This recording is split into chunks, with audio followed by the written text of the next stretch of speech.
आइए समझते हैं। देखिए, इनकम टैक्स क्या है कि आपके आय पे लगने वाला जो टैक्स है, आपके आय पे जो लगने वाला टैक्स है वो इनकम टैक्स कहलाता है ना। दो प्रकार का टैक्स होता है, एक इनकम टैक्स यानी कि डायरेक्ट टैक्स है, एक इनडायरेक्ट टैक्स जैसे जीएसटी होता है। तो जीएसटी अलग चीज है, इनकम टैक्स अलग चीज है, ठीक है। तो सरकार ने इसमें दो रिजिम बनाया है। रिजिम दो बनाया का मतलब ये है कि एक रिजिम जो जो चलता ही आ रहा था, ओल्ड रिजिम, ये ओल्ड रिजिम है, ये न्यू रिजिम है।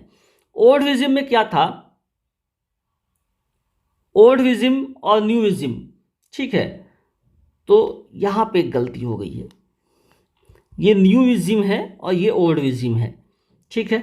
तो ओल्ड रिजिम में क्या था कि अगर आप 2.5 लाख रुपए तक कमाते हैं, 2.5 लाख रुपया सालाना, एक साल में 2.5 लाख, है ना। साल कैसे गिनेंगे, 1 अप्रैल से लेकर के 31 मार्च तक गिनेंगे, ठीक है।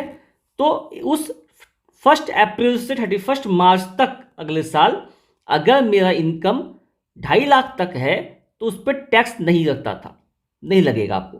2.5 लाख से 5 लाख का इनकम है तो 5 लाख का टैक्स लगेगा। अब ये हम कैसे कैलकुलेट करेंगे आपको मैं बताता हूं। जैसे किसी की इनकम 10 लाख रुपया है तो इसमें से 2.5 लाख निकाल दीजिए, तो कितना बचा इसका, 7.5 लाख बचा, ठीक है। अब ये जो है 2.5 से लेके 5 तक कहाँ है, तो 2.5 से लेके 5 तक, तो 2.5 से लेके 5 तक 7.5 में से 2.5 से लेके 5 तक कितना लगेगा, 5%। तो 5 लाख का 5% निकाल लेंगे, है ना। 5 लाख का 5%, तो 5 लाख का 5% कितना हो गया, 25,000 रुपया, ठीक है। 25,000 रुपया।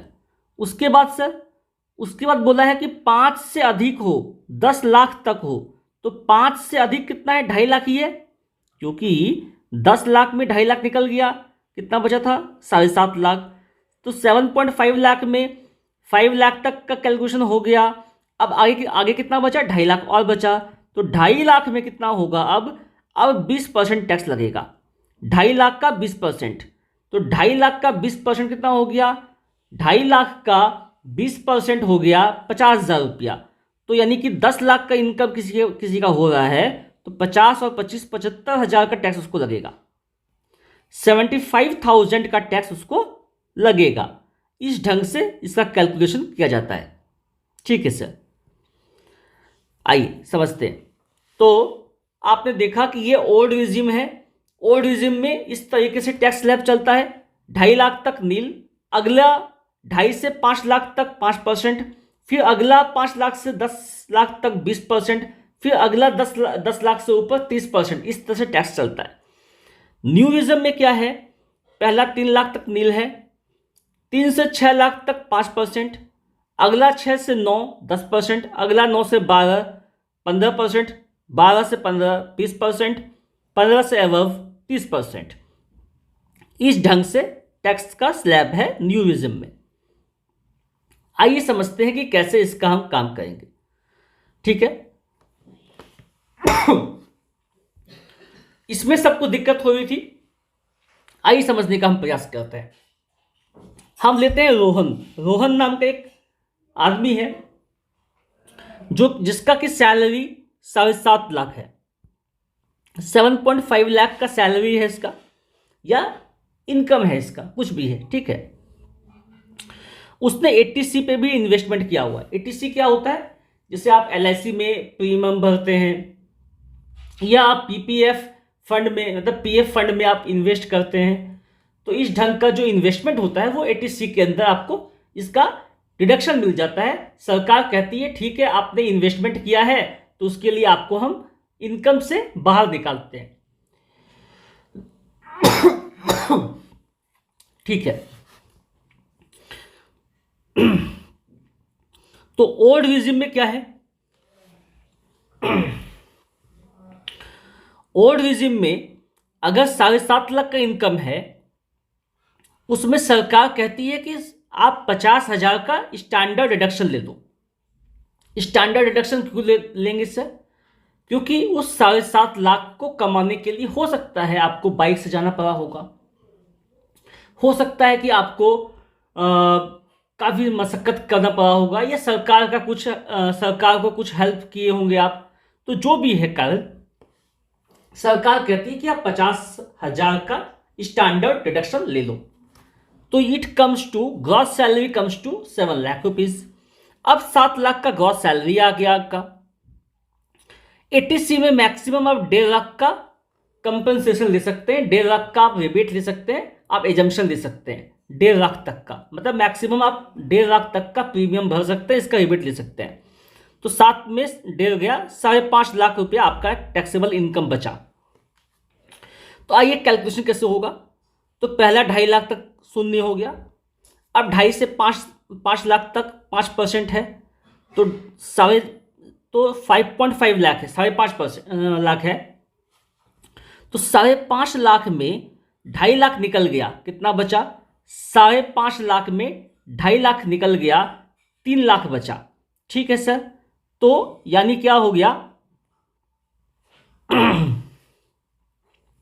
यहां देखिए, पहला 2.5 लाख 0 हो गया।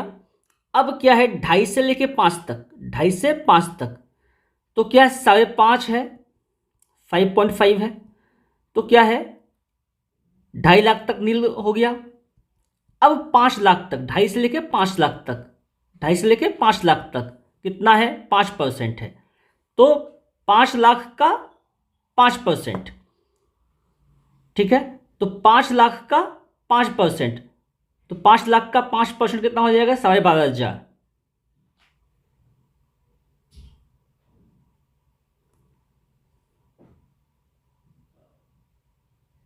ओह सॉरी, 2.5 से 5 2.5 लाख रुपया हुआ। तो 2.5 लाख रुपया का 2.5 लाख से 5 लाख कितना हुआ, 2.5 लाख रुपया हुआ। तो इस 2.5 लाख का 5% 12,500 हो गया, ये आपका हो गया। अगला, अब जो है 5 से लेके 10 लाख तक में कितना पैसा बचा, 5 से लेके 10 लाख तक में कितना पैसा उसके पास बचा। अब यहां देखिए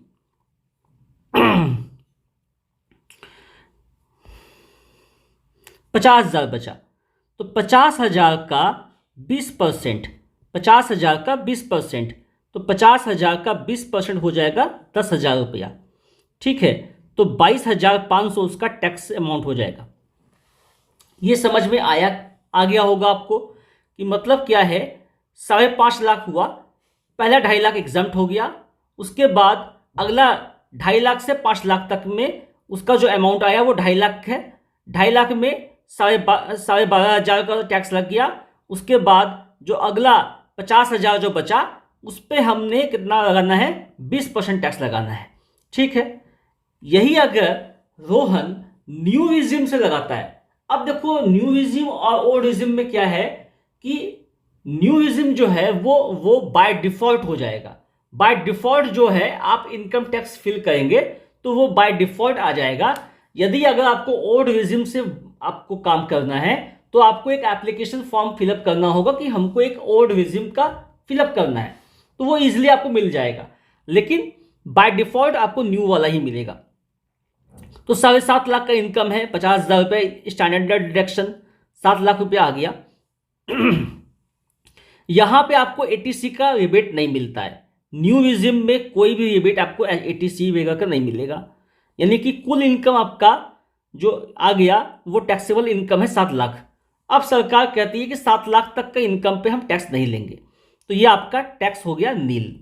यानी कि 7 लाख तक के इनकम पे टैक्स नहीं लेगी सरकार। ठीक है, आइए केस नंबर 2 देखते हैं, ब्रिजनाथ का।